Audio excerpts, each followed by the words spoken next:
Hey, welcome, episode 154. We Made It podcast. 54. Next one, I'm going to do it in Basque. I was about to say, dog, you got to start doing it in Basque language, dog. Do they have numbers? I don't know. I have to talk to my grandma. Okay. Episode 154, We Made It podcast. Back in the building, we made it podcast.com. Caesar got the Basque flag in the background because he is Basque now, certified member of the ETA. You can say that now because they put down their arms. Yeah, it was for the best. Peace over violence. So, we had to do what we had to do. Did you guys get your demands met? Not everything. Okay. I'm pretty sure we want to be a sovereign nation, but it's all good. Yeah. But yeah, man, so much to talk about today. Oh gosh, we want, Just know, I know, I'm happy to be doing We Made It again. I really am, and especially after we got to be featured on our friend's show, Chris, Off Top Party. We got to talk about We Made It and the journeys we made it. It made me really excited to record today. Yeah, absolutely. And for everybody listening today, we are celebrating our 3-year anniversary. Our first episode came out on May 26th of 2017. But just know that We Made It test episode was riding the MP3 between text messages around May. I was playing that in the car randomly. We Made It test episode. I played like 3 times before we actually recorded the first official episode. I love that test episode. I think the test episode was May 10th. I can't remember though. Test episode that's maybe we make a Patreon one day. We can get donations to post that. Yeah, exactly. I did cut out the crazy part. So, Oh. Well, I did it initially. Anyway. We need to do We Made It uncensored. It already is. But yeah, 3-year anniversary, man. It's like kind of crazy. We've been doing it for 3 years. Let me see how many actual episodes we've uploaded, because this is our 154th episode, but we definitely uploaded many more episodes than 154. Let me see exactly how many episodes we've uploaded. As soon as this wow, Caesar sold out and put the beach in the background. Why are you taking the Basque flag off? I want to calm down a little bit. I'll do it at the end. You're gonna change it later? Yeah. Okay, why does the website not want to come up? That's so annoying. What do you want to look at? Here.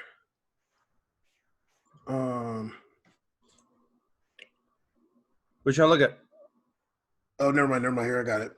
But yeah, we've definitely uploaded. This will be our 175th upload. That's crazy. This one right here will be our 175th upload. Straight up. That's crazy. So yeah, 3 years, 175 episodes. Dang, how many is that a year? Now I'm curious. Here goes math. Don't do math like that one video clip I posted. I don't remember. Okay, never mind. I posted this tweet. This podcast dude doing some math. It was rough on air. It was rough. That's 58 episodes a year. Just about 15 divided by 60. I'm like, don't do that. But yeah, so make sure you subscribe. Make sure you hit us up. We Made It podcast. We Made It podcast on Instagram.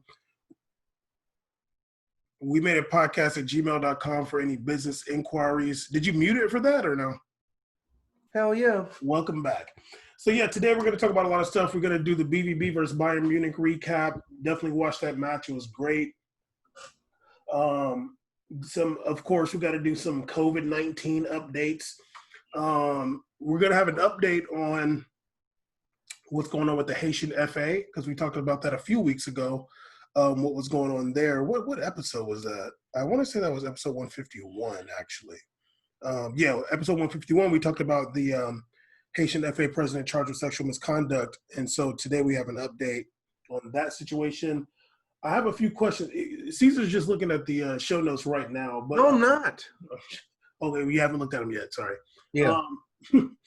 I have some questions. We have some questions I want to go over. I want to talk about the transfer window, and I want to talk to Caesar about FIFA 21 and some questions I have about that, the video game.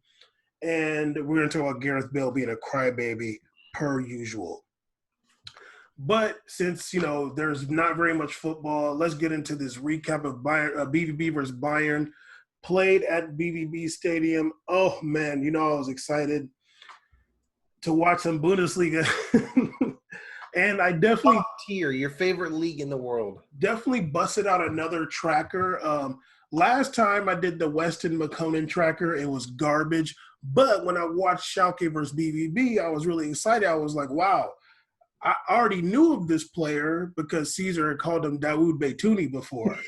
but I was like, you know what? I'm gonna do a Dawood Beytouni tracker.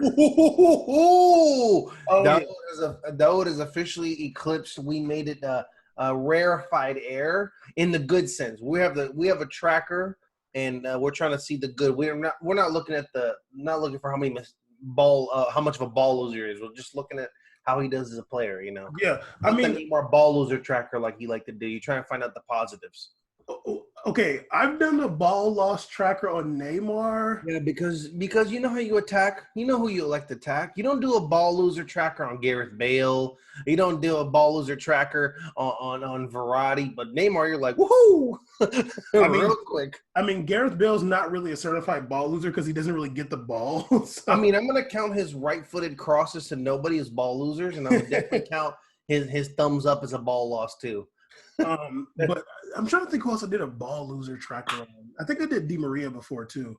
But yeah, so there's definitely a Dawood Beytouni. I don't even know his first name. Is it Mahmoud?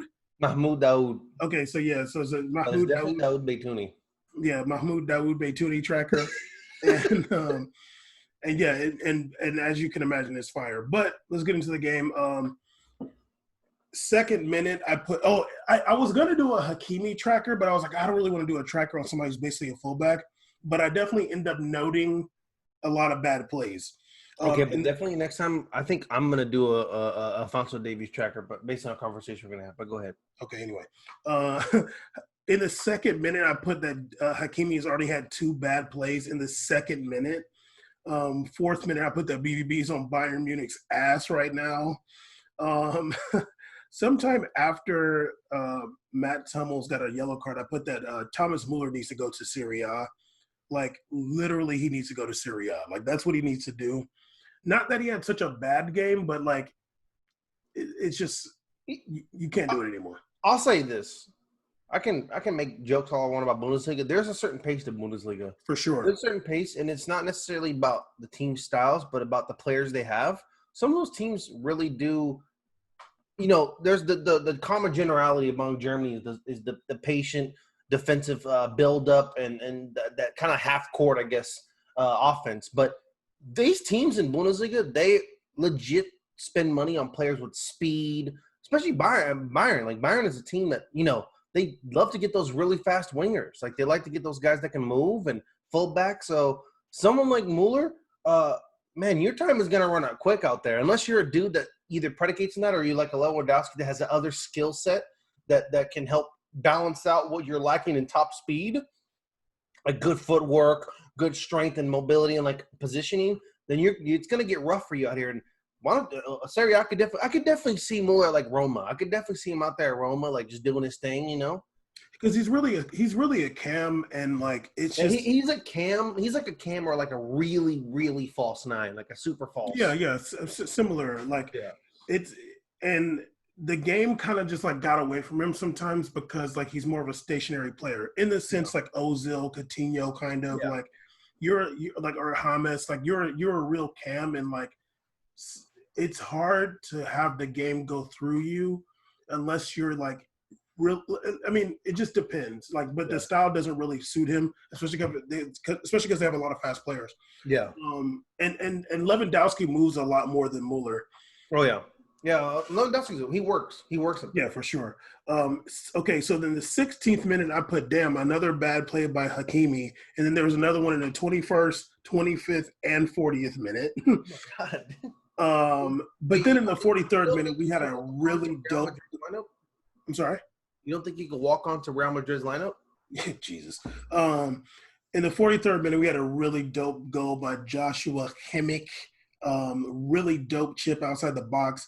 The BBB goalie was off his line for no reason. Like Bayern was like passing around the ball in the box, and I don't know why he ended up off of his line. Like he just had a lapse in judgment. And apparently Kimmich said after the match that that he knew that he would be off his line. I don't know if he was just saying that to clout chase, but like it was weird because when Kimmich shot it, I was like, oh, I was like then you notice the goalie and he's off his line. Like, what are you doing, dude? Like, why would you be off your line right now and that far off? Well, based on what I've seen that goal, like to me, it's like I feel like a goalie should really only be off his line if like the ball is like outside, like a situation where a counter is happening or something's going on, something's crazy, or maybe like a corner kick comes and you fly out the box and hit the line, or you want to be outside the line. But like right there in that situation, like there was a lot of traffic going on. Sit your ass on that line, dude. Like there's a lot going on right there. Yeah. I wouldn't be trusting my peripherals by going up forward when there's so much passing going on around an area, man. That's like kind of like a chaotic situation. Yeah, and it's like for that reason, like I mean, yeah, it was a dope goal, but like if the dude is literally like 3 feet back, like 3 steps, that goal doesn't go in, and he just off his line for no reason. It was very weird. What was that goalie's name? It's like something. I think he's like Polish or something. I have no idea. Berkey. I think it's Berkey. I don't know. I remember I've seen him a few other times, and like I'm like, you look like you have. To me, like the times I've seen him, it's like you have like the base to be a good goalie, but I've always seen him do like little things that those things separate the elite goalies and the non-elite. Like the best goalies in the world aren't necessarily the most athletic. They just make fewer mistakes. Exactly. The least amount of mistakes you make, that's what become the best, because you want somebody to rely on, like Keylor Nava, someone that just is reliable, dependable, who I've always attested as being one of the best goalies in the world, hands down. You know, like I could see as a good example. He wasn't the tallest dude, but he just didn't make as many mistakes, and he would make up for it. So that's what a really good goalie fundamental is.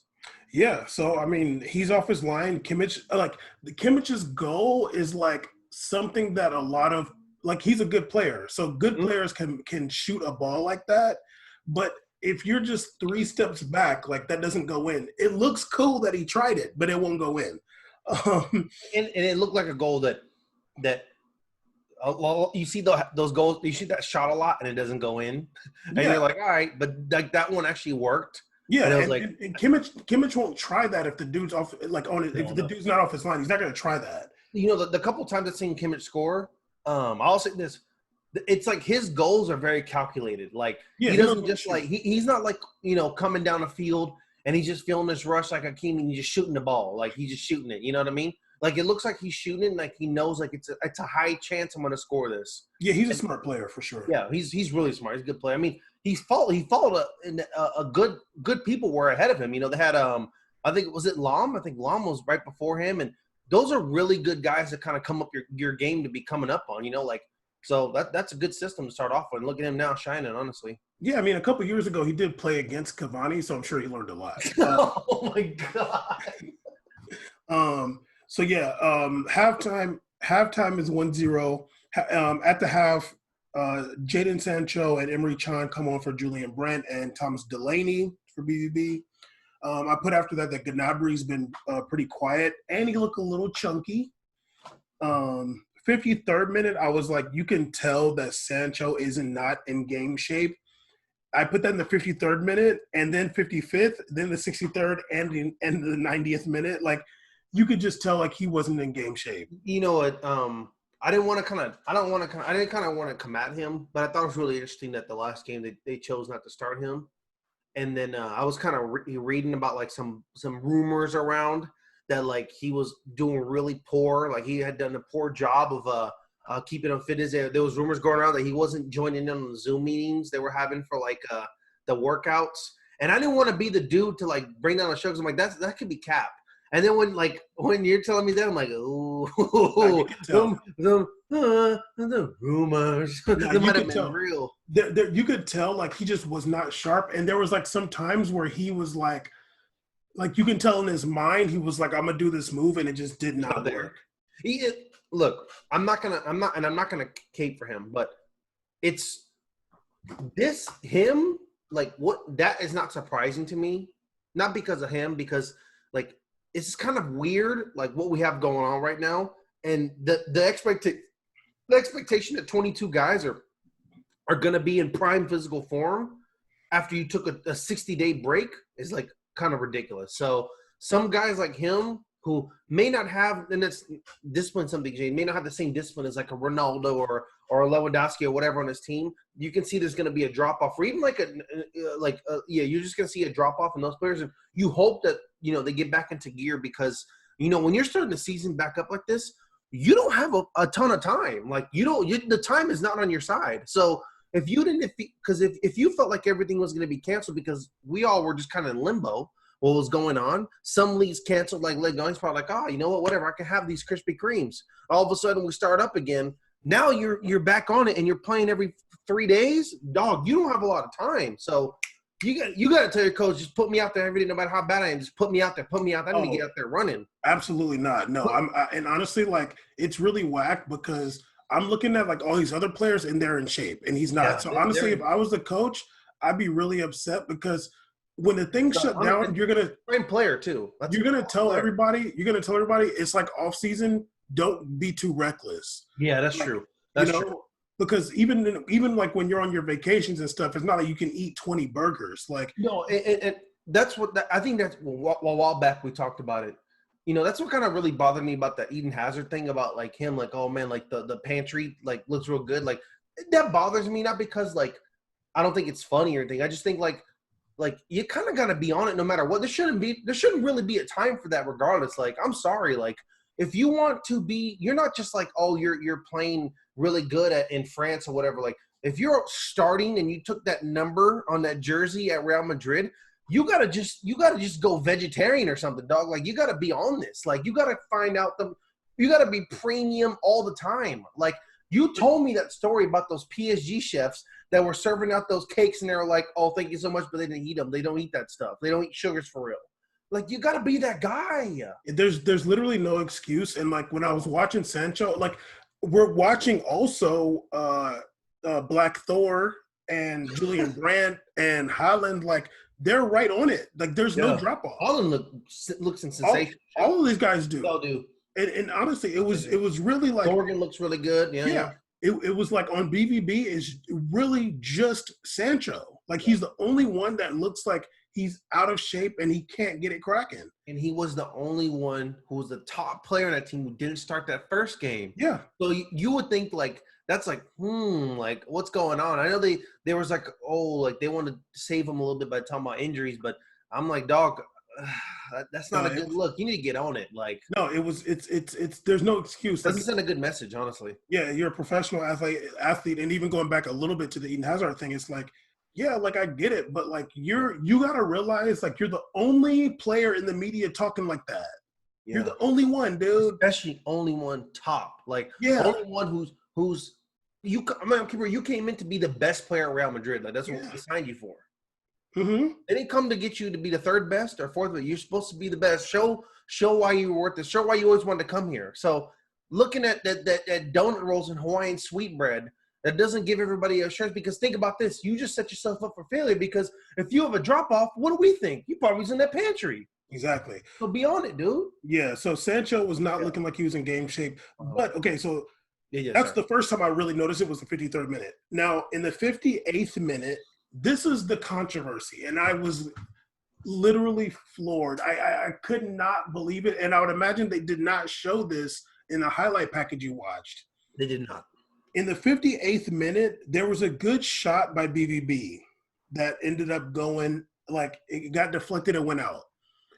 I forgot who shot it. It might have been Black Thor. I can't remember. But,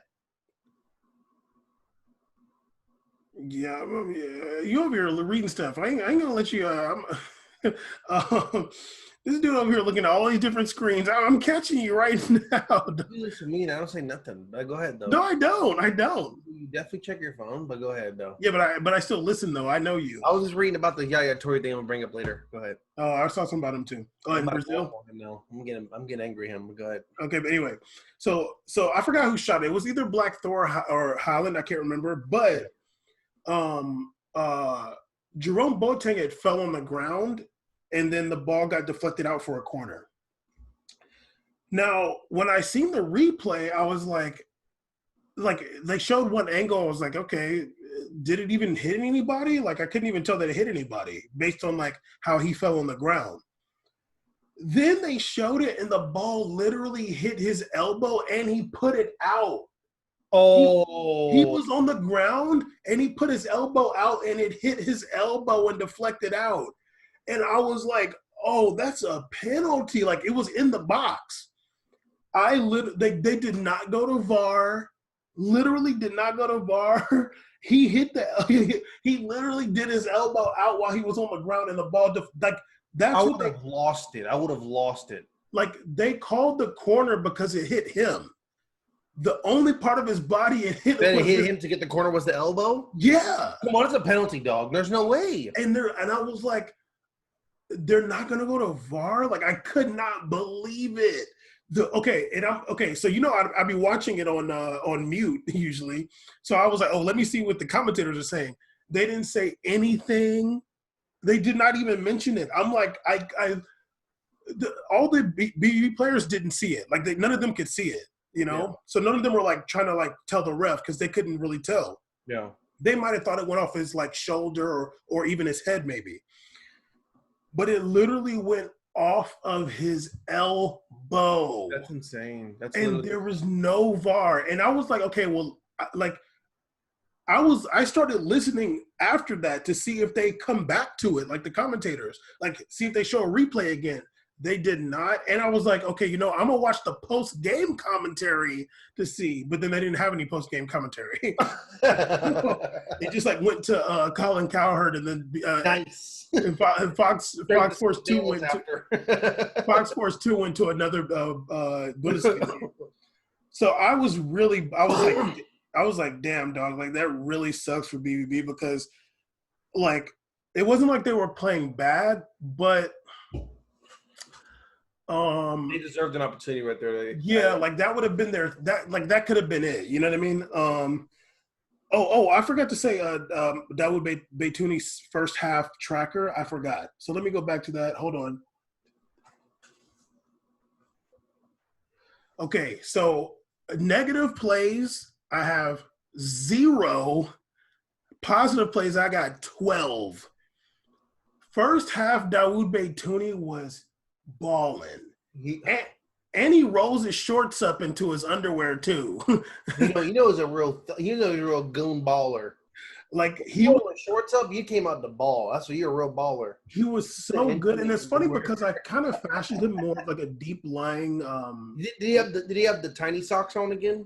I can't remember, but like I fashioned him more as like a deep lying midfielder, but he really wasn't playing there. Delaney was playing there. He was playing more pushed up. He's like wearing the number 8 or something. Okay, like he really is an 8.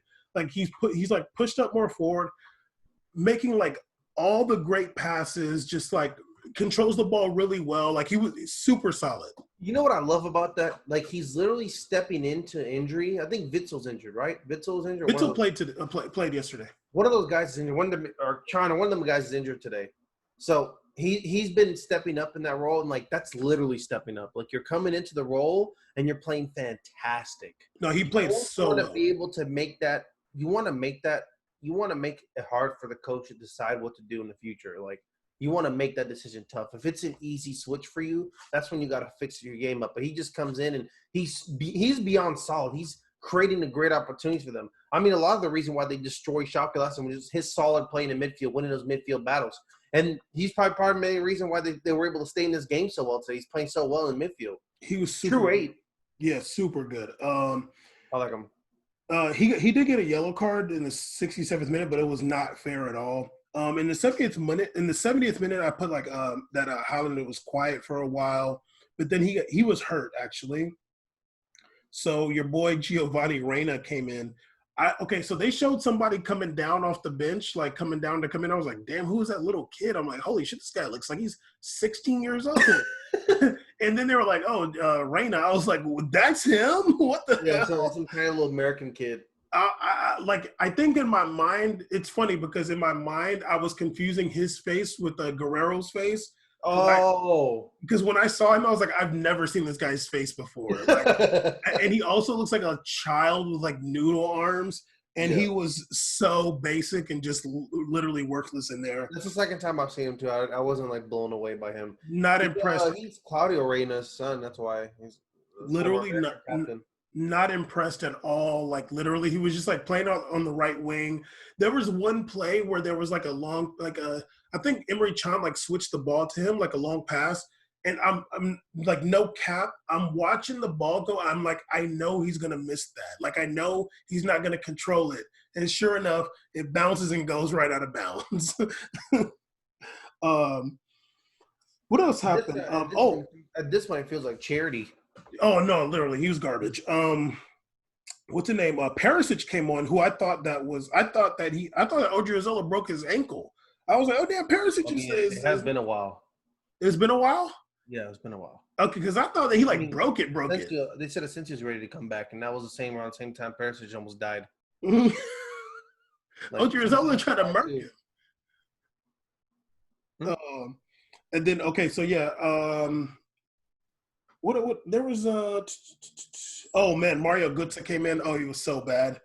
Really? Witzel came in too. But yeah.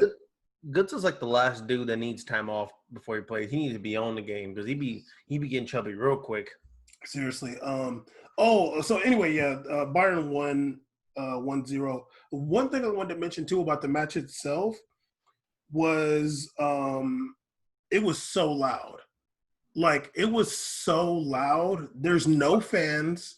It was so loud. So I'm thinking that the fans were like just outside because it was so loud. Really? Like, absolutely. Like there was times I had to because I wasn't having the sound on the whole time, but there were times like, what the hell? Like, are there fans there? I was thinking maybe they just had the fans at the top or something because it was loud. So I'm thinking that the fans were just outside because, I mean, you heard whistling, you heard like all kinds of stuff. And I don't think that they do the like pumping in fan noise. I don't think they were doing that. That'd be so dope. But it was really loud.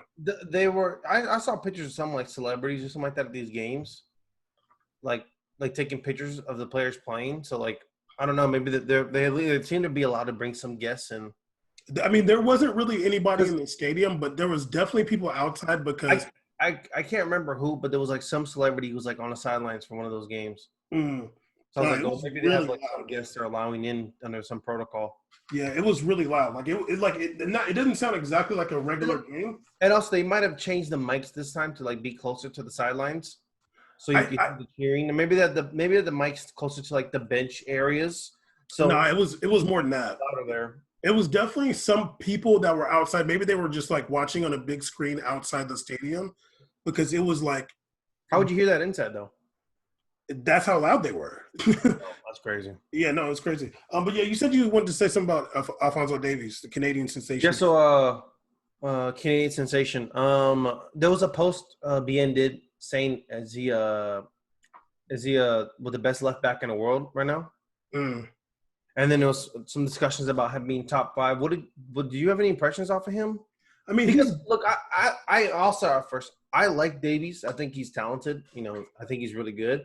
I just didn't think that like he was top 5 yet. Like, I'll be real with you. Like you gotta show me if you're better than Jordi Alba. Like, you gotta show me what you got better. And Jordi Alba's not even at his prime anymore or top tier. He's still really good though. You gotta show me you're better than some of those dudes. You gotta show me you're better than Benjamin Mendy. Like, I gotta see like some stuff. Him and like Mendy are kind of the same boat right now. Like, they have talent, but I'm not like, oh wow, like that's it. Like, are you better than Marcelo right now? I really don't think so, man. So I think it's good to like someone that's young, fast, and talented, but I think it's like relax on like calling somebody the best in the world. Like, dude, like, come on now. I mean, even what was it? They have an Alaba too, right? Like, they have was What's his name? David Alaba, yeah.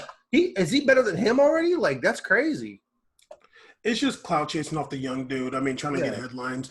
Like, he's good for sure. I saw the thing where they were saying, like, oh, is he the fastest player in the world? And they were showing different players. And I was like, well, this is definitely cap because y'all are showing Gareth Bale, and that's been over for a while. Like, I don't want to watch anything about Gareth Bale's speed unless you're like talking for about sure, who's the former Ronaldo. fast dudes. For sure, Ronaldo is faster than Gareth Bale right now, Absolutely. He'd smoke him. and has always been faster than him. Oh, yeah. He's never been fast. Yeah. That's He's true. never been slower than Gareth Bale. Like, so these guys, I'm like, y'all are funny trying to put Gareth Bale in there as like the fastest players. Like for sure, Alphonso Davies is fast. Mbappe's fast, like real speed merchant type dudes. Coleman used to be super fast. Who? Coleman used to be fast as hell. Yeah, that's over. Yeah, I mean, ever since he went to jail, so. Well, sadly, he didn't go to jail. Wish he did.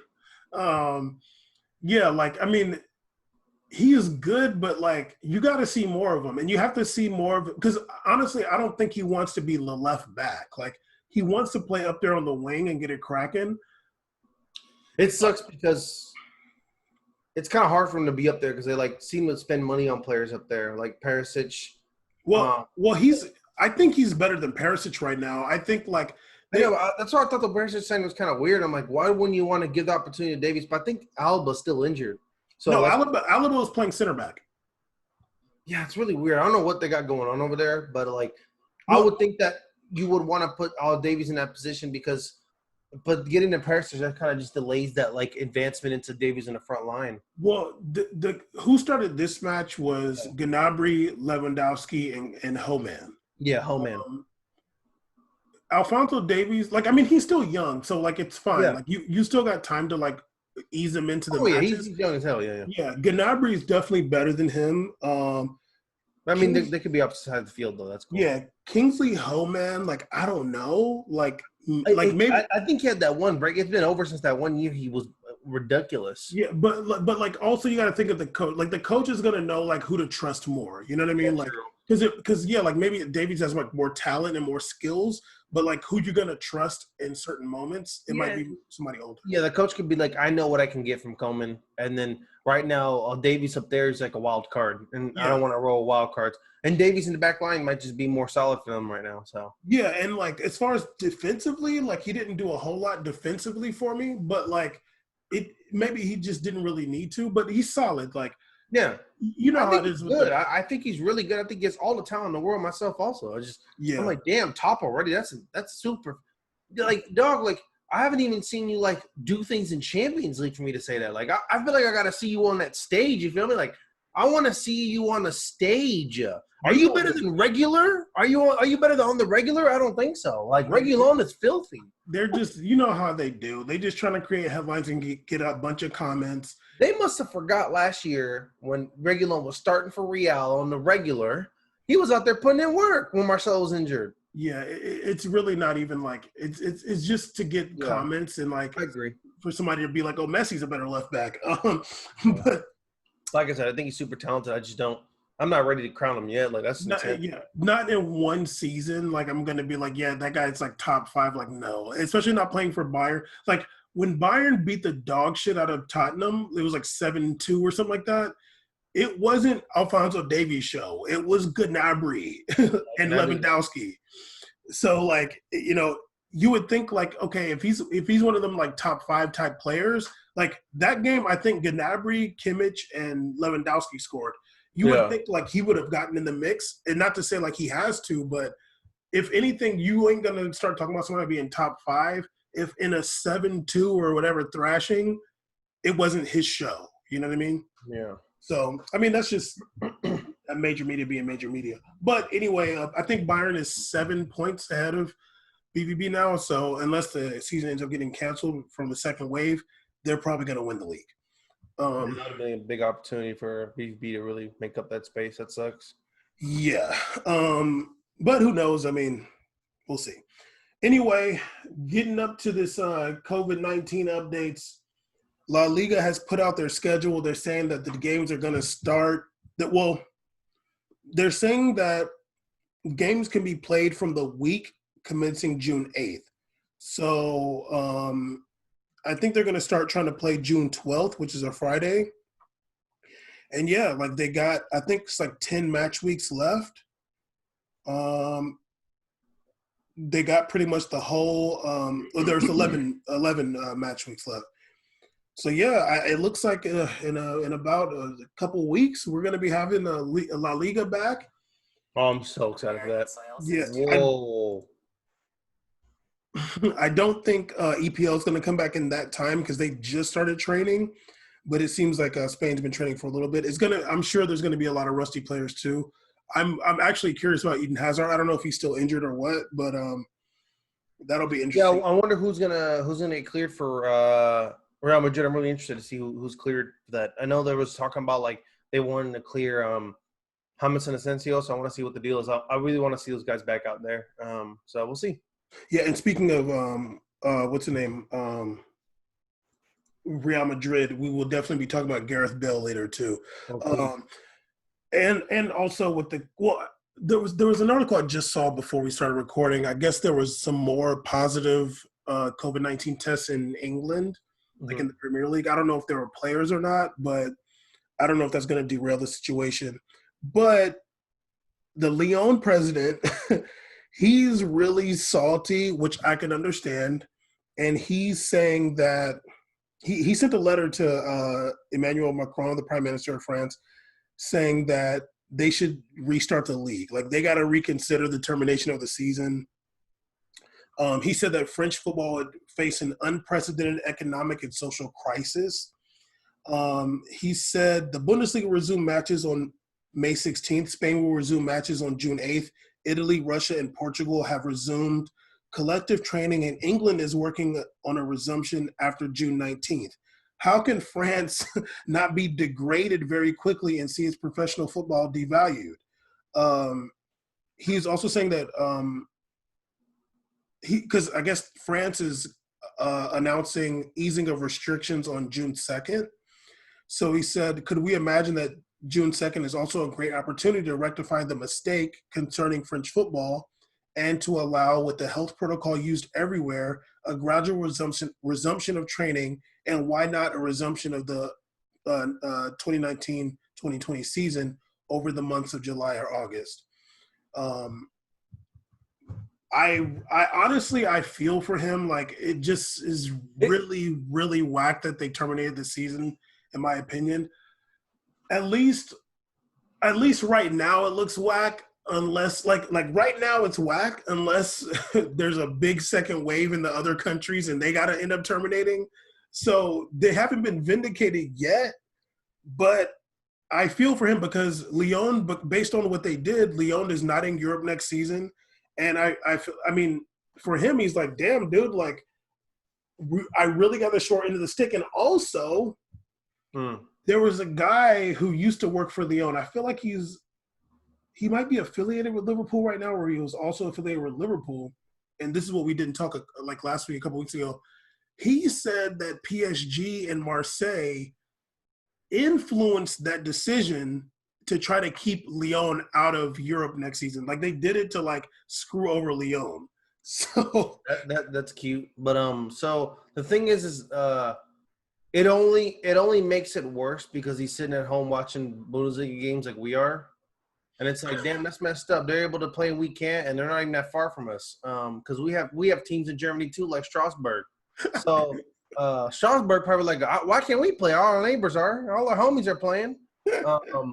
Yeah, that sucks because it almost seemed like Liga wanted to like do the first to make a positive stance, and it's like no one really fell in line with them. And now I'll say this: that's me just kind of reaching. I mean, it also could be France seem to have different like stances on their sports than other countries have. I mean, I hate to bring it up like I always do, but like for example, like there's like MMA, it's illegal over there, but countries around them they can practice and do the sport. So I just think they have like a different stance, and I think that maybe the government has more regulation over and more like input into what the league is doing than other countries have. Other countries seem to have a little bit more expressive freedom what they do. Maybe it's because they receive more funding. I don't know what's going on, but that really sucks because, you know, Liga now is a league in the last 6-7 years with a lot of talent and a lot of really good players, and usually it's one or two teams that make pretty good deep runs at the Champions League. And it's a shame, like pretty good. I mean, PSG is a team that always goes to the final playoffs, you know, and they always go to the playoffs. So you have that situation where now these teams are that want the same opportunity to go into the Champions League are going to get played over, especially a big club like Lyon, who's working hard on trying to bring back their former glory, you know, and them going to the Champions League helps them with exposure, helps them with so much in terms of a market that's really driven. Yeah, money and exposure, which is really driven on the people just seeing the league as a PSG league. And that's a team that wants to be like, no, we're here too. We was actually putting in work before they ever did. You know, that sucks. And players that, you know, you talked about that we were having breakout years like Depay, you know, they might have been able to come back and put in work, and that's all kind of gone now. And they got to watch their compatriots and other players just kind of play in these other leagues, and that sucks. Even La Liga, which I thought was gonna kind of fall in line with Liga and gonna can't call it too, but now they're starting back up, and England might start back up. England's been having people back in training, and you know, so it's like, damn, that really sucks. Like that really sucks. Those players there, and it makes me really worried about what some of those top players are gonna do next year. Maybe this bothers them enough to leave because, you know, when those guys have a lot of money tied to them, a lot of power, and they don't want to. They might kind of take this offensively. Like someone like Mbappe or someone like Neymar could be like, you know, I don't kind of want to get down with this. Like that was really whack, and like that made me lose some money and whatever, and I don't want to be here anymore. And you lose Neymar and Mbappe, that's a lot of eyes kind of leaving. You know, that's tough. Yeah, and that's the thing that I wondered. That's the one thing it's hard to know because none of the not that I've seen any French league players come out and say like they're opposed to the decision, and to the contrary, I have seen some of the EPL players like Kun Aguero and there was a few other be like skeptical, and even Messi to some extent being skeptical of coming back. Yeah. So maybe it's a situation where the French league players are like grateful for the decision, but somebody like Olas, who's the owner of Lyon, who's like really like it's his money, I guess. He's probably like nah, like and he's also thinking about in the future. He's thinking about financials for himself pretty much, and then like majority him, and then of course the team and the club and players. But he's thinking about how this is hurting him financially a lot. Yeah, and like in the future. But so that's the one thing it's hard to know. Like, is it the players are like, yeah, I'm happy they canceled the season. Like I can, you know, relax, whatever. Or they're like, no, we want to get back and play. You just don't know because I haven't seen any players, Mbappe, Neymar, Cavani, or Verratti. I haven't seen any of these guys come out and say anything. Also, are they allowed to? Are you allowed to speak up on regulations that are put by the government and the club? I think so. I don't know if you can do that. I don't know if you can freely do that. And I'm not saying that it's not bad or like I'm sure they can do it. But number one, is it wise? Number two, is it advisable? And number three, what's the benefit? What's the benefit for you really speaking out against what your club and the league decide to terminate the year? Like if no, it wasn't the league. It's really the government. Yeah, if the government decided to say you guys can't play, what benefit does Mbappe really have? I feel like it's kind of like a losing battle. I don't think so. I honestly think if he was against it, I think he would say something. I don't know about that. I don't really know in terms of what previous, you know, controversial stances that they stood against, you know, in terms of making a stance on what they believe in. I don't know. That's Mr. Responsibility. He don't have a problem speaking out. Yeah, okay, sure. But the thing is so I'm just saying that maybe we're not seeing statements on our end in terms of the rumor mill, whatever they're doing, or talking to that, but on the back end, you know, they might be saying to the agents, hey, like, you know, what's through the wire right now? Because, you know, what can I do to get going, get moving? I'm really curious, though, on my end. Some of these leagues are talking about starting up in July, right? June, July. The window's open then. So, we're going to talk about that. We're going to talk about that later. It's either if you looked at the show notes we have. Okay, but doesn't mean you're going to stop me from making my point. It's either it literally says transfer. It's a segue. What the hell, man? No, we have something to talk about before that. Actually, it doesn't have to be in order. Jesus, you dictator. Yeah, how's it feel? Anyway, we'll see what happens. Yeah. And yeah, in about 10 days or so, we might have other leagues football, and that'd be nice because I will definitely go back to not watching Bundesliga. Yeah, see you, Bundesliga. Enjoy us while we're here. Yeah, exactly. Bundesliga Bam is temporary, so enjoy while it lasts. Bundesliga Bam is here temporarily. As soon as our league comes back, see ya. Actually, I'm gonna keep it real. Like, I might continue watching BVB just to watch Dawood Baytouni. Just to watch Dawood Baytouni. So I might be BV Bam. BV Bam, that's kind of cool. Yeah, but we gotta make some merch. And maybe if I can catch a Schalke match, I'll just do it. Oh, no. I don't want to hear about Schalke matches. I'm just saying for Weston McConan, like maybe he can redeem himself for me. Well, I'd rather you watch. God, what's that whack club? Is it Hanover or something like that? The club that Sargent's on. I'd rather watch Sargent and tell me if he sucks or not than Weston McConan. If he's on Hanover, he definitely is garbage. No, it's one of those teams with a green jersey. I don't know, man. Werder Bremen? Yeah, Werder Bremen. Maybe you should watch a Werder Bremen match, see if Sargent's decent or not. The only thing kind of cool about Bundesliga on Fox, like when I was watching a little promo thing they did for it, and they're like showing the like the matchups coming up, and the dude pronounces it in like real German. That was kind of cool.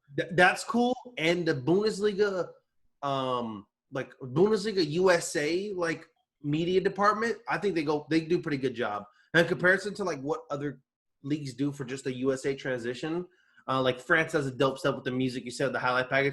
Bundesliga does that too. I mean, I like their social media account. I like the video clips they do. Like, and then you could tell their social media is ran by people actually like in America and like kind of like within like the understanding of pop culture because they do some really cool stuff. Like I've seen them post some cool stuff before, so I can definitely show them props for that. Like I've seen Bayern and like Bundesliga English like Twitter account do some really cool stuff.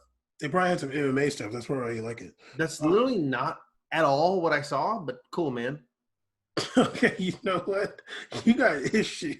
No, you do, but go ahead. Okay. I'm chilling. I don't take digs at you. Go ahead. Okay. Okay, so a couple weeks ago, we talked about what was going on with the Haiti Football Association, their football federation, with the president being accused of sexual misconduct and different. We actually had a good segment about that. So, update on that. Several of his alleged victims of sexual abuse, his name is Yves Jean Bart, say they have received death threats since the claims against him have been reported. One person said that a gangster called us and said that if we talk, that they know where our uncles, aunts, and cousins are.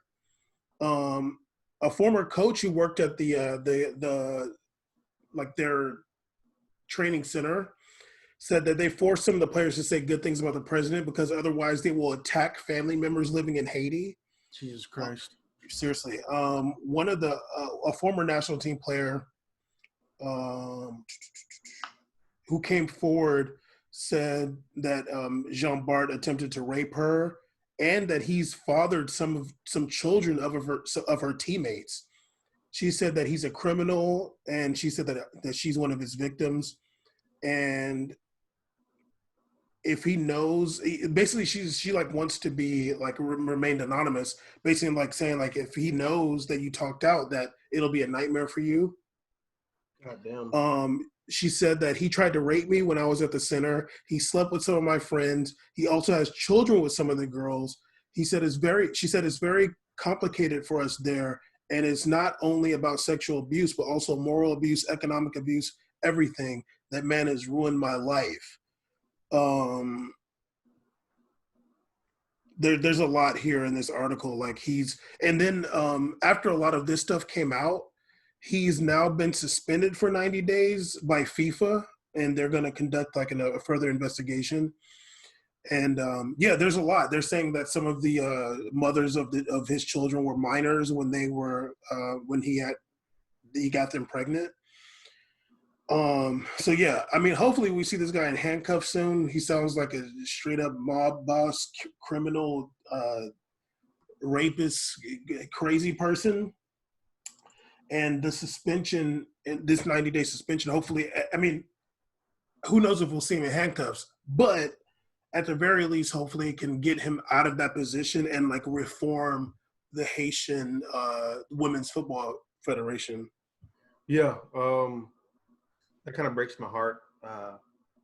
It really sucks that it's already a tough situation for a lot of women in the world to have to step up and take a stance against men like this that are, tyrants and disgusting and just filthy humans. But then on top of that, when they make that difficult decision to take a stand and try to tell something where there's unfortunately this whack ass narrative that they could be like lying about this, that they also have to deal with like death threats and people that are these corny gangsters, trying to ride for something that makes no sense to me unless it just doesn't make any sense to me. And it really hurts because like these people are already in not an ideal situation. They're not in comfortable livings, and them doing this, there's not really a plus in life for them.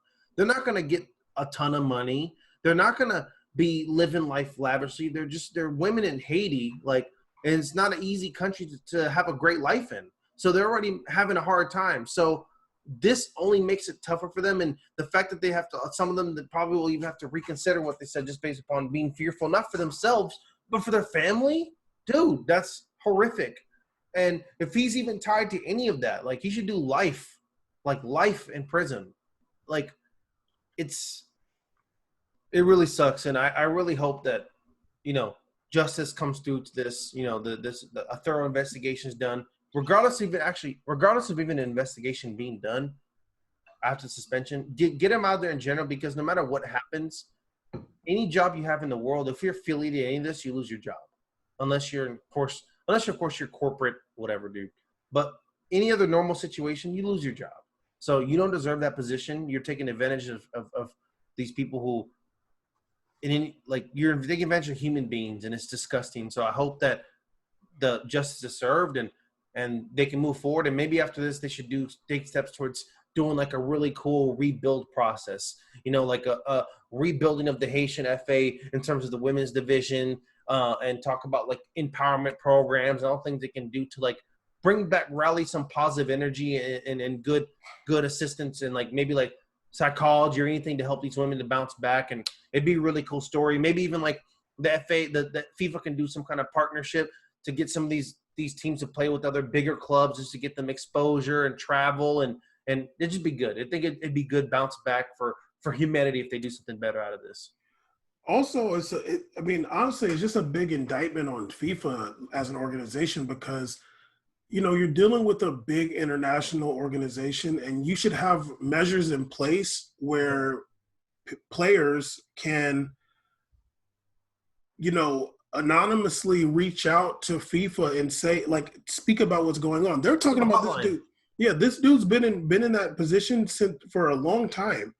And it's just now coming out. Like, there needs to be some kind of internal investigations department in FIFA where if there's any kind of misconduct, that somebody can say, hey, this person is doing this person is coercing people, these women, into sex, or there's very improper things. Because it's not like we just seen it in Haiti. We talked about it in Afghanistan. We talked about it in Canada as well. Isn't it the first time it's ever happened? Yeah. So, like, there needs to be a department where somebody can reach out and say, hey, this is what's going on. And then FIFA as an organization can conduct these investigations before they get completely out of hand, like this situation did. I know that Sepp Blatter was one of his, quote unquote missions was to get like these smaller countries more like visibility. And that's cool. But like at the same time, where you have a country there's not a lot of oversight, and there's ways to like, there's not as much rule of law. There needs to be a way that these, young boys and girls can say like, hey, this is what's going on. There needs to be that email on the FIFA website right there. If there's any misconduct going on in your nation through the FIFA, through your federation that answers to FIFA, reach out to us so we can, send somebody there. We can figure it out. You can do all kinds of You can use all kinds of ways to get justice out of these systems. Yeah. So yeah, I don't know if they're going to change anything at FIFA based on this, but there needs to be a lot more accountability. It sucks to hear these stories, and it sucks that this situation got to this point, over a sport. You know what I mean? Yeah, it's a shame because what you're seeing is if you're going to be an organization that does a sport on a global basis, then that's great. I mean, you have the world's game, but that means you can't follow the model of other sports. You need to expand yourself and be the forefront, the catalyst, because you're the only country only sport in the world that literally like has the international competition with that much going on. You're literally bigger than Olympics. So the you need to have certain guidelines in place for if the goal before Sepp Blatter had and others of FIFA wanted to include more countries into international tournaments and international competitions. So they expanded things like the Asian Conference and tried to build on these smaller countries being able to have opportunities to enter into qualifying tournaments to play against the Brazils and Spain's, who have a lot more money and a lot more like position in the world. So if you're doing that to get that going, you need to also have things in place to assist them in situations like this, because they don't have the same access as those countries do. So you need to have hotlines in place for because we talked about even English clubs that had things going on with the youth level, with the players and the kid and young players and coaches. This is happening around the world. You're going to have a lot of crime, a lot of problems. So have something hotline. Make it like they do the corny "We Stand Against Racism" banners. They should just come out one day with just this phone number. Just have these phone numbers on this banner and be like, you need help, call like some international number, or put the number wherever country they're playing in, a different number said. That'd be cool, because I think a hotline will be good. And maybe, and it wouldn't be a lot for FIFA, just be like, here's this hotline, it directs them to FIFA representative, and then it can like easily connect them with like a local authority, a representative that can assist and aid, or just allows them to do start an investigation process, some kind of claim, and it can be anonymous. Because then people just show up one day, be like, hey, we just came to do a review. It doesn't have to be like, hey, like, you're in trouble. We're just going to do a review, see what's going on here, anonymously, surprise visit, that kind of stuff. Because although that's not perfect and that's not going to change everything, it's going to make a difference when you have that presence and that just happening and that available for people. Yeah, they need to have a department of FIFA, and maybe they do. But I don't think they're putting enough work. Yeah, no, they're not doing their job. And like, honestly, you could put all kinds of moles in there. But wiretap some. Saying I'm just here to check equipment, but he's really checking something else. Yeah, wiretap some people, and when things come out like that, then like that's how change would happen, because there's a lot of corruption, especially when it comes to children. Like, people feel like they can get away with that stuff. When this stuff comes out, the real reform can happen. A lot of corruption can be dealt with, and hopefully those young girls that in the Haitian FA can get some kind of vindication and closure. But I feel for them, and hopefully, at the very least, hopefully this is a catalyst to some real change when it comes to federations around the world, because you shouldn't have to suffer because you want to go kick a ball around. Fact, especially you shouldn't have to be concerned about your child's being abducted or anything happening to them if you're sending them away to these international programs for the clubs. Seriously. Okay, Caesar, going back to the transfer window, because I was thinking about it. I was like, damn, dude, like, if football is starting in June, it's starting back up in June, there's basically no break. Like, when does the transfer window open up? Like, I'm so confused now, and I haven't seen anything about it. What do they do? Do you think that there should be just the transfer windows open while these teams are playing, or wait, or what? I mean, it wouldn't be the first time teams play during a transfer window opening. Of course they have preseason stuff when they have the summer stuff. They have the winter. Some clubs start already during the winter while the window's open. Yeah, they have Champions League qualifiers. I want them to be open because I don't feel that it'd be fair, and also I think it'd be a monster contractually that because there's a pandemic going on, players have to stay at a place longer. That seems like real issues and a little bit too slavery-ish for me, so I don't like that.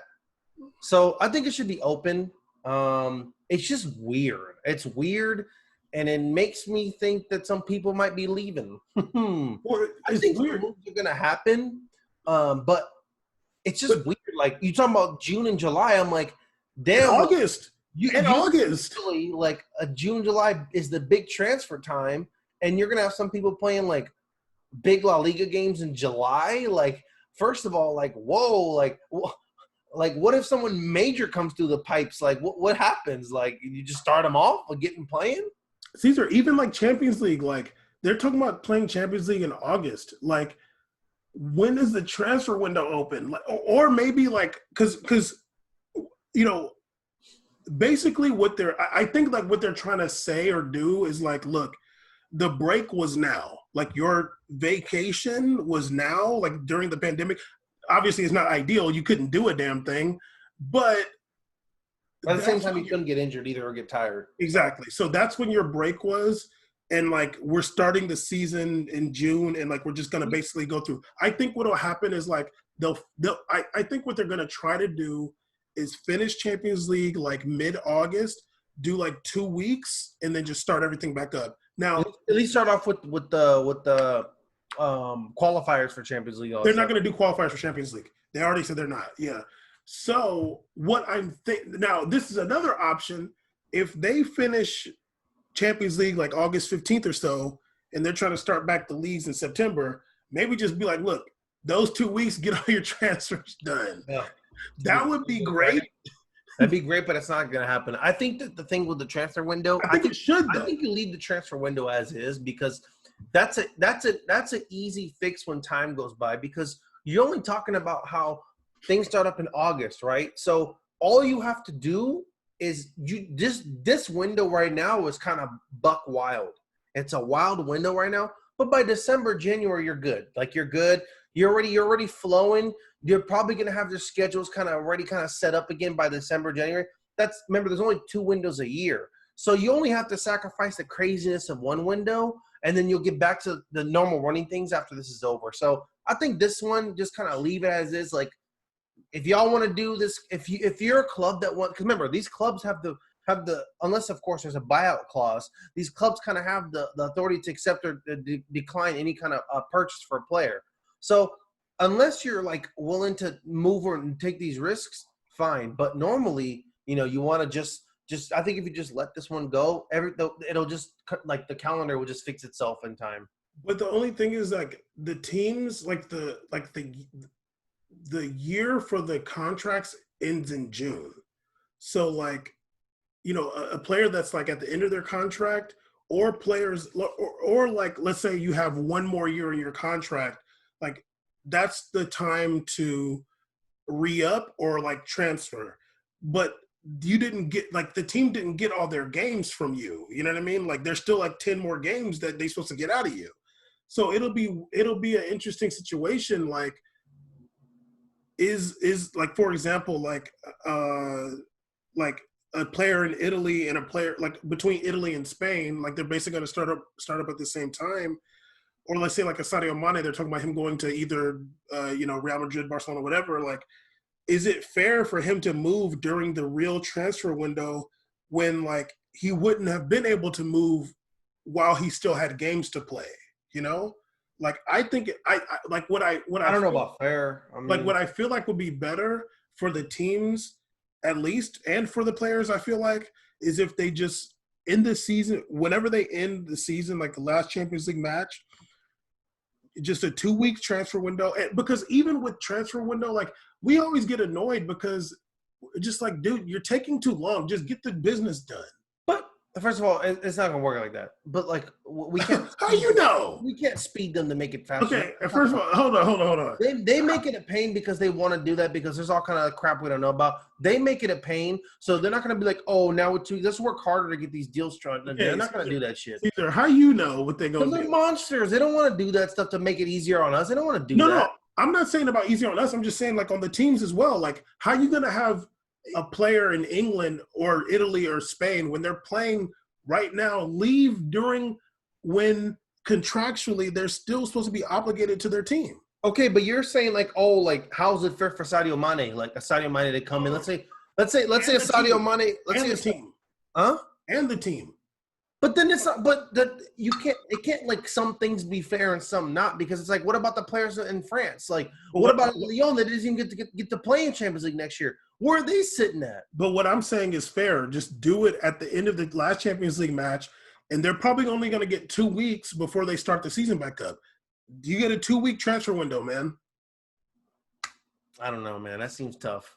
That seems tough because like there's just a lot of it's if this was a league where it was everything happening within Liga or everything happening within La Liga, that makes sense. You could shut out into 2 weeks because everything is like kind of in the base. But when you're talking about like from England to France to Spain to Portugal, whatever, that's a lot going on and be like, you have 2 weeks. Good luck. I just think it's too much.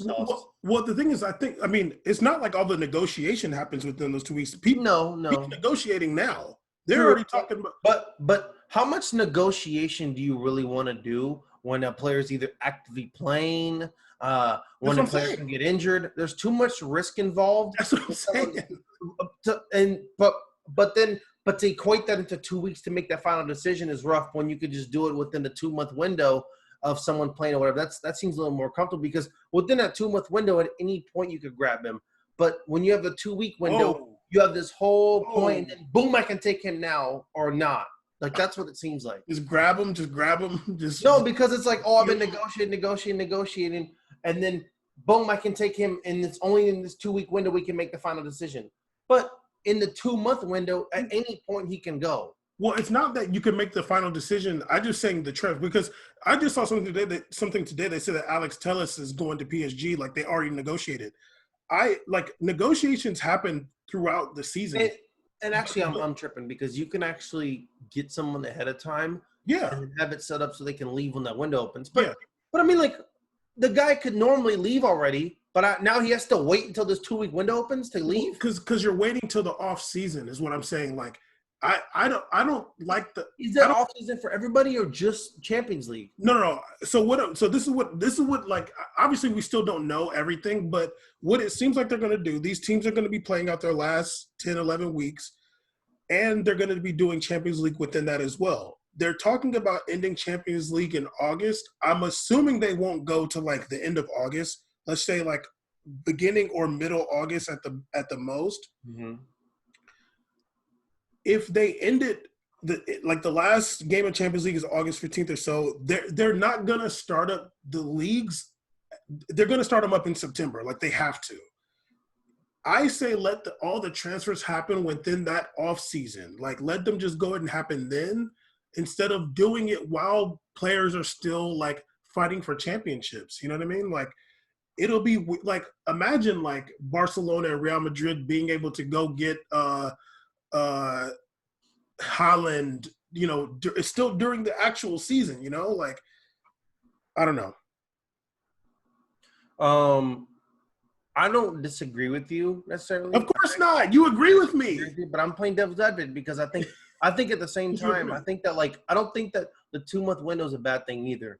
I think that both are fine. I think yours is a good idea as well. Like I wouldn't be upset with a 2-week window, but at the same time, I also believe that if they were just to be like, well, we're just kind of leave it how it is, and then it's just gonna fix itself, I'd be like, that's cool.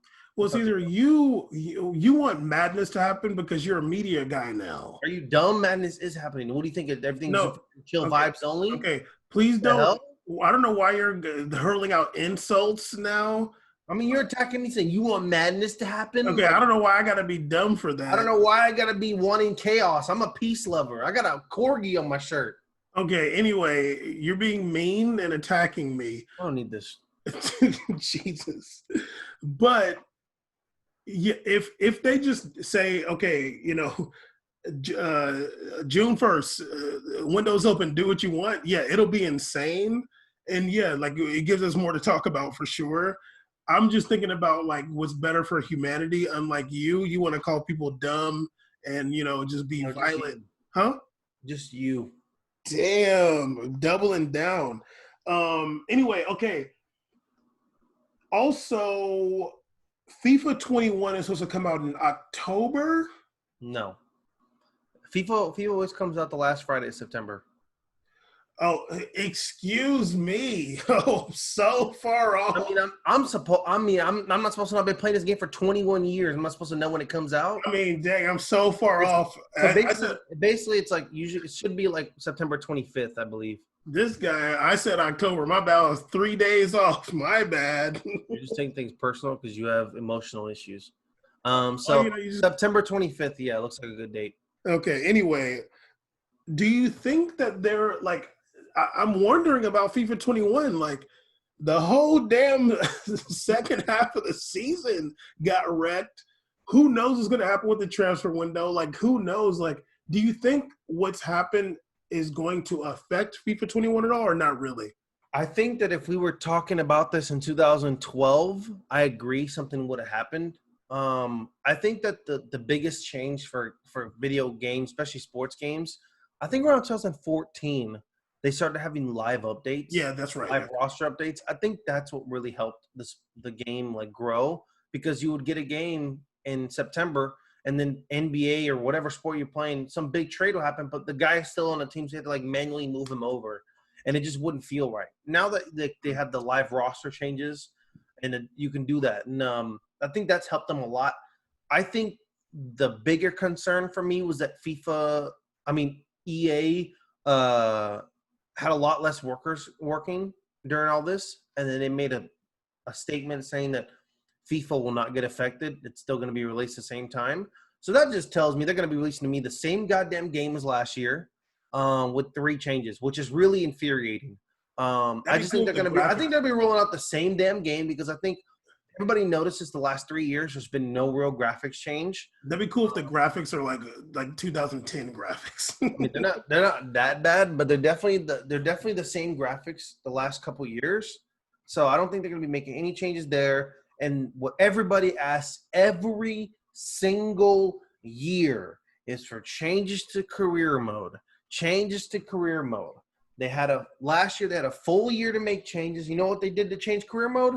They added stupid post and pre-game interviews that you had a selection of 3 questions, and if you answer those 3 questions, you can either increase, neutral, or decrease team or player morale. That's what you did differently. And you added Volta indoor soccer, which is fun, but career mode was what everybody wanted. You know, the older FIFAs had amazing career mode options, so they didn't do any of that. So I think that they're just going to leave the game the same. They might add something like kind of funky for when you start off the season. But for example, like when they do World Cup, suddenly, like if it's a World Cup year, what they used to do is they used to release a FIFA, let's say 2012, and then they would release a FIFA 2012 World Cup edition or whatever, or FIFA 2002 World Cup edition. You have to buy that separately. Now it's just included into the game. And for the month, you have like this weird update and these cool little colors, and you get to play the tournament in the game, and then it's gone. So they might do something when you start off where it's kind of goofy what you're playing in, like it's kind of weird, or they might have like no fans in the stands or whatever, and it might revert to normal after that. But I don't think they're going to be doing much. I actually expect this probably be one of the worst FIFAs ever, because if they already don't do anything on a full healthy year, Lord knows when you have half the staff working and all this, I feel like this FIFA is just going to be a template from last year, and they should give it to us for half the price. But well, they need to add Asian and African teams in their tournaments. Like, can you have AFCON and AFC? The only reason they don't do that is because Pro Evolution has the bids for those, so they buy the rights to those teams and clubs. So, and Pro Evolution is played in those areas more than FIFA is, unfortunately. So. Well, look, I got a dude that's from Iran. I want to be in the World Cup. Iran qualified for the World Cup. They were the first team 2018 to qualify. And the first one out. So it's just like not true.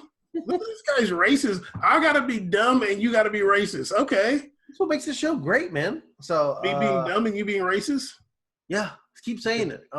Yeah, because you said it. We all remember what you said about Ronaldo's dad. So anyways, yeah, I don't really yeah, I personally, in terms of like the mean-spirited approach, because I like FIFA more, I would love for them to buy everything that Pro Evolution has and just have everything under one game, one console, one title, but they don't.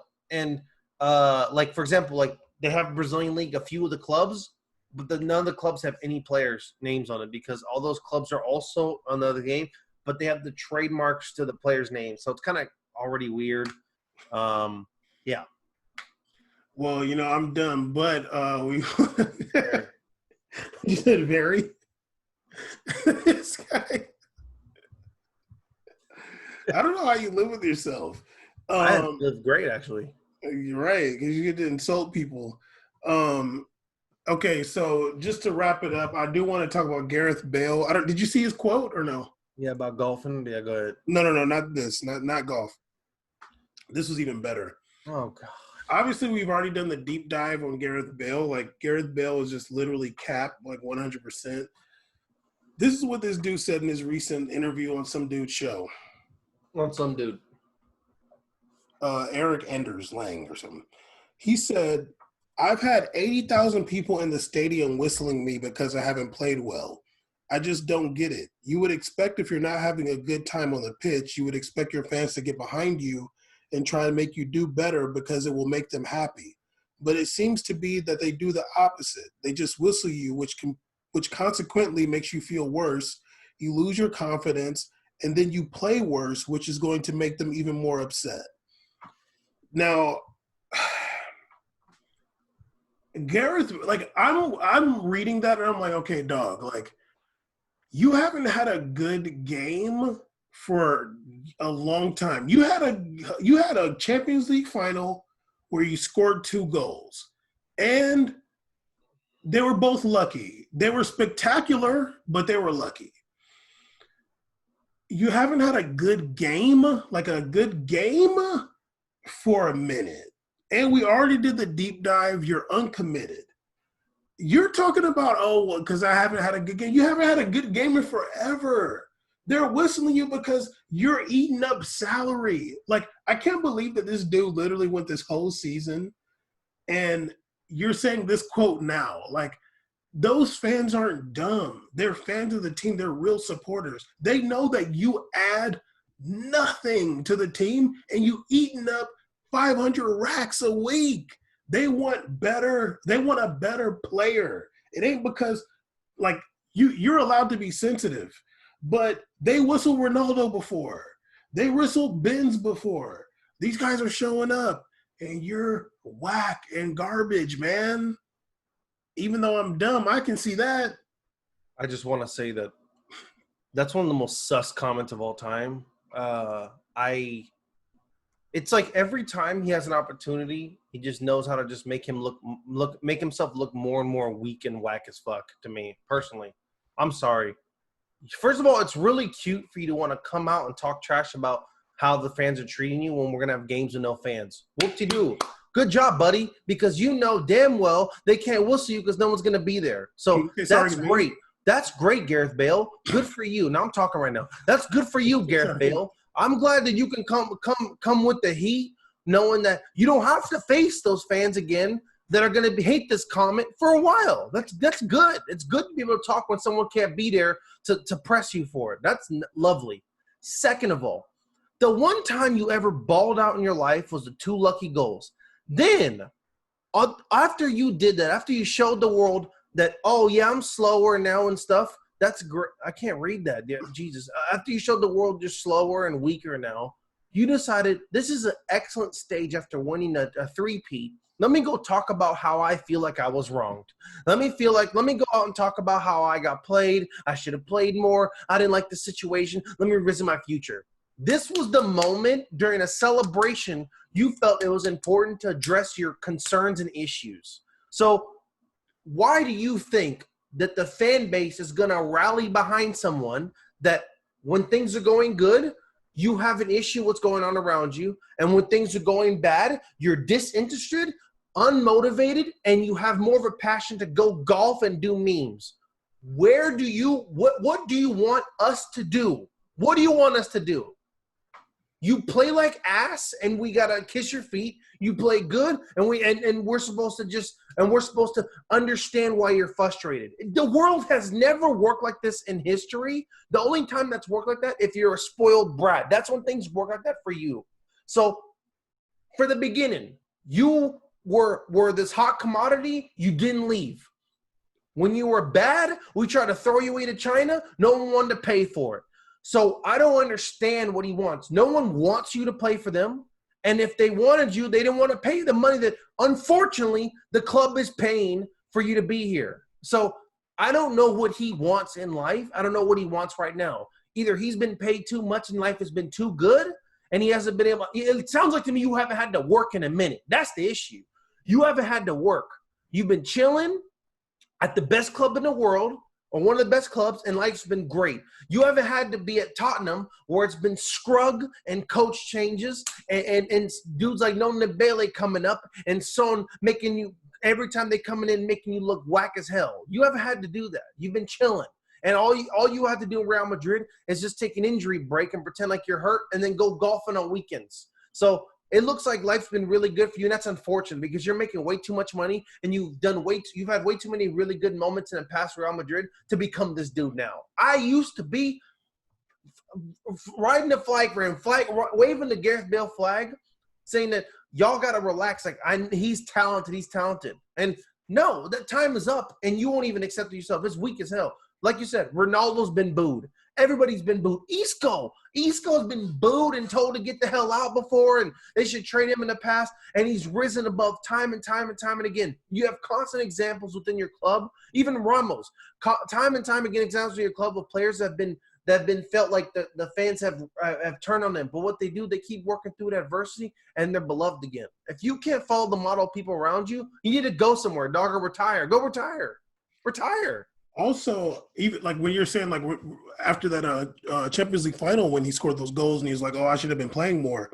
The next season when he was injured and not playing, he talked about, oh, it's really hard for players. They treat us like robots or whatever. And I remember we talked about that. I'm like, well, dog, just a couple months ago, you were saying how you should have been playing more. Now you're a robot and you're a slave. Like, come on, dog. Like, he's really always going to be an inconvenience for someone that's spoiled. It's always going to be an inconvenience for him. When it's good, like you said, when it's good, there's an issue. When it's bad, there's an issue. So there needs to – no one can see, or even a club.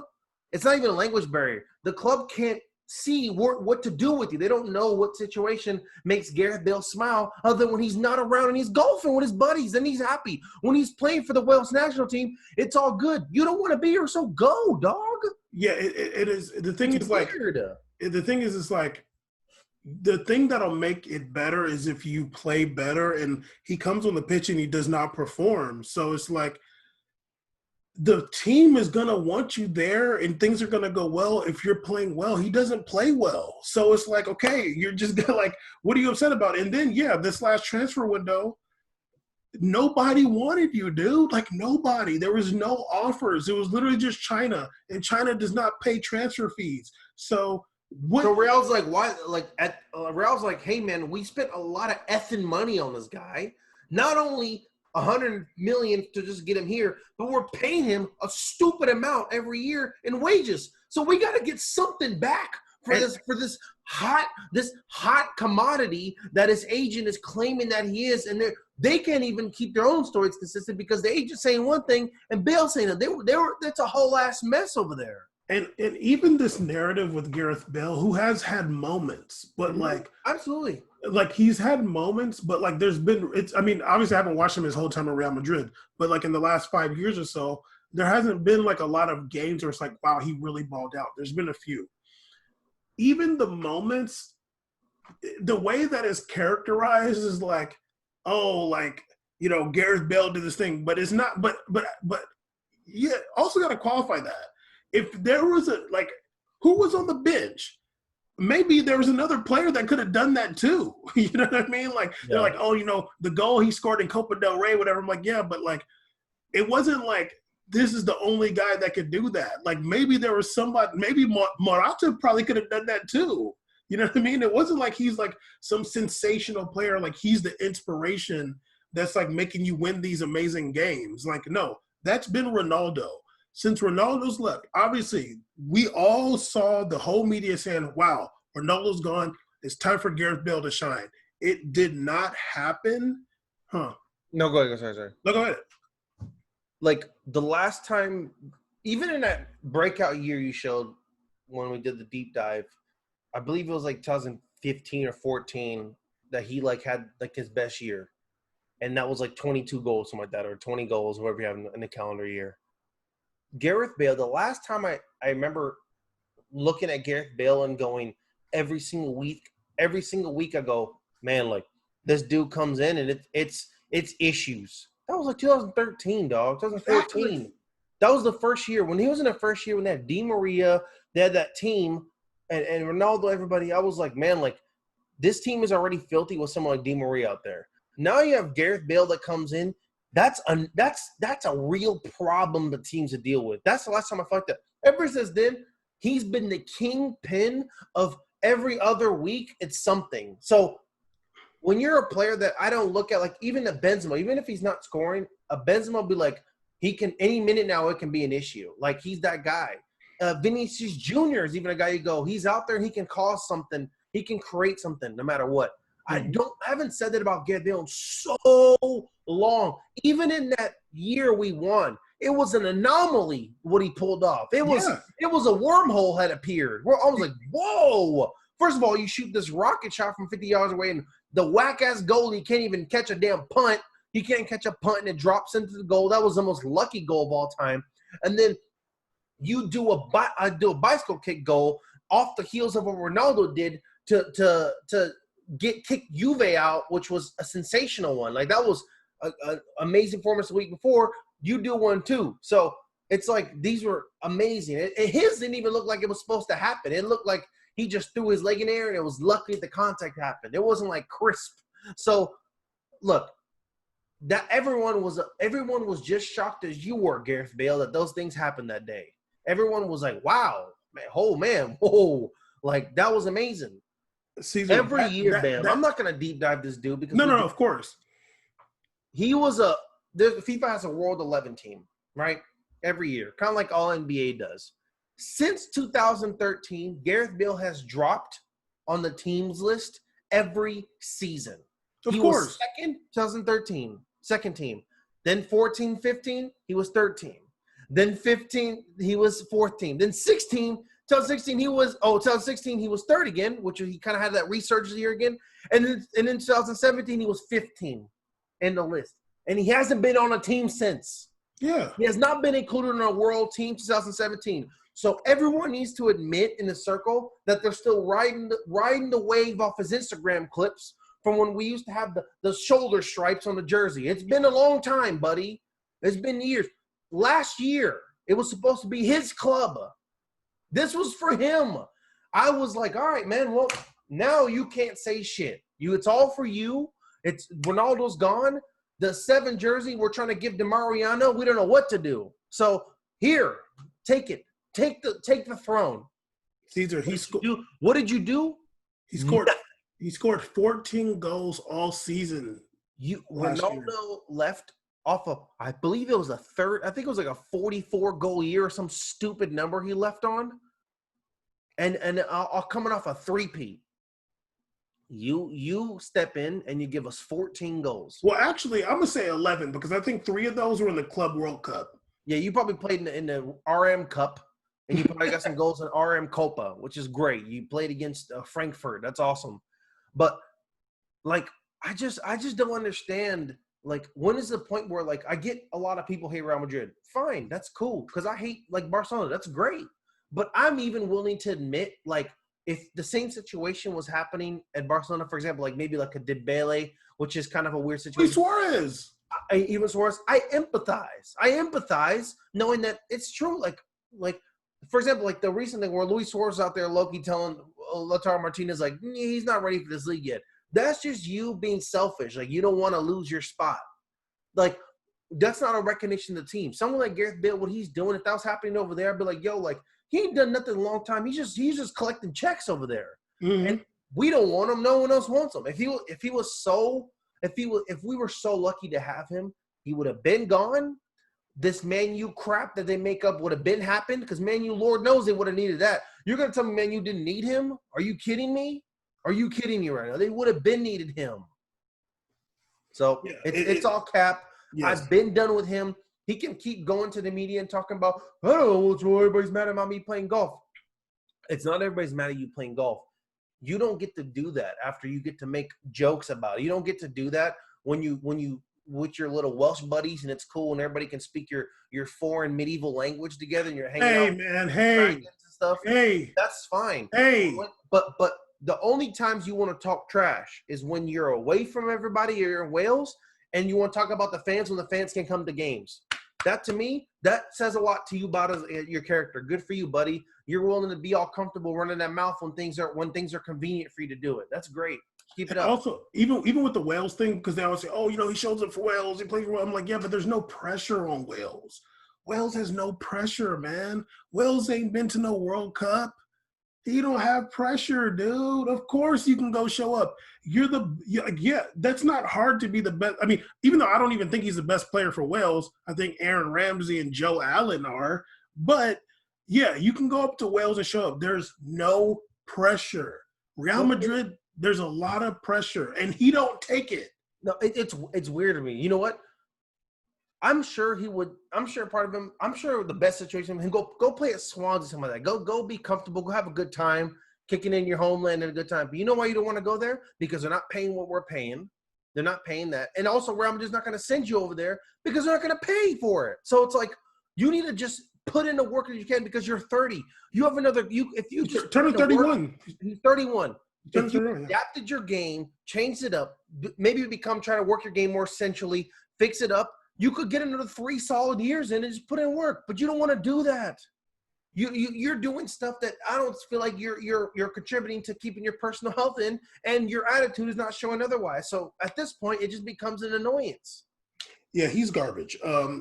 And it's just a bad attitude. Like, it's unfortunate. He's like blaming the fans, and it's like, dog, like fans aren't out there in the pitch of you. They're not coming out there. Yeah. If he came into those games, even if he just came into these games and just put in work or just did what he could, no one's gonna be whistling you, dog. Because the one thing about Real Madrid fans, they recognize when the East Coast media drama was happening. Okay, the East Coast media drama was happening. What was happening though with the fans? In the beginning, they were doing they were annoyed with him. He came back into those games under that whack-ass coach, I forgot his name we had. He would put in work, and the fans were cheering. They started to cheer. They were happy because they were recognizing the work he was putting in. Yeah. So Real fans will always recognize when someone's at least putting in work, and he hasn't done that for a long time. Yeah. You're going to get booed. You're going to get a whistle. That's what it is. People are paying a lot of money to go to those games. Some people fly from Japan just to have a dream to come watch this match, and you come out there and you look like you're taking an evening stroll and you're giving thumbs up out like it's practice. Oh, nice try, but nah, dog, run until you just slip on the damn floor and when you run out of bounds. Go all out. I mean, Future said we go to Japan, we shop when we land. Yeah, either be a robot or don't. You pick. Yeah. Anyway, episode 154. Caesar turned up off that Real Madrid talk. You know what I'm saying? And coffee. And turned up off calling me dumb. I'll be expecting an apology next episode. Won't be here. Jeez. Anyway, happy? Huh? You're not dumb. Oh no, that's different than an apology, but okay. You're not dumb is my apology. This is evil. But yeah, episode 120 or 154, we made a podcast. Also check out I don't know when it's gonna drop, but there's another political report on Audio Face Podcast. Go check that out. Yeah, holler. You know what I'm saying? Been a great 3 years. Yep. It's almost over, so enjoy the ride. Yeah, because you should be fighting because you calling me dumb. Yeah, we should. Yeah. Anyway, holler.